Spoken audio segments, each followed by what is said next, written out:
Halo, kembali lagi di channel Ngobrolin Investasi. Kali ini kita akan bahas mengenai Zero Sum Game. Zero Sum Game itu apa sih?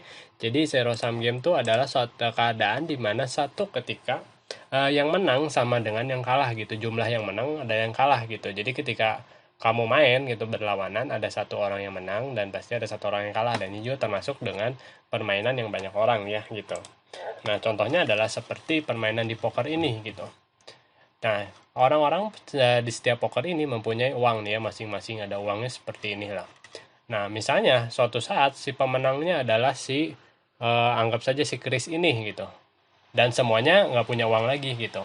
Nah, pada akhirnya si Chris ini memenangkan uang sejumlah yang ditambahkan dari orang-orang yang kalah seperti itu. Nah, itulah zero sum game. Nah, sebetulnya di saham juga mungkin terjadi yang namanya zero sum game. Nah, itu akan terjadi di saham-saham seperti apa? Nah, saham yang terjadi kalau zero sum game tuh ada di saham-saham gorengan seperti ini. Jadi sebenarnya gampang ya, kalian tinggal cari aja nih top gainer, misalnya ada ini nih WHA. Nah, ini tuh hari ini naik 35%. Nah, kalau dilihat dari chart hariannya, ini dimulai dari tanggal hari ini ya, tanggal 8 ya. Tiba-tiba 35%. Nah, kenapa bisa disebut sebagai zero sum game gitu ya? Nah, karena yang namanya si saham-saham yang seperti ini secara fundamental dia mungkin nggak akan ada artinya gitu. Jadi kalau lihat kita dari si financial statementnya akan ya misalnya entah minus atau seperti apa gitu karena IPS-nya minus, tapi ini nah ketika IPS-nya minus ini PBV-nya semakin nol gitu. Beda dengan perusahaan yang akhirnya mempunyai net income lalu dia mempunyai laba ditahan. Ketika ada laba ditahan seperti itu, PBV-nya atau price per book value-nya akan naik. Jadi memang valuasi si saham itu akan naik gitu.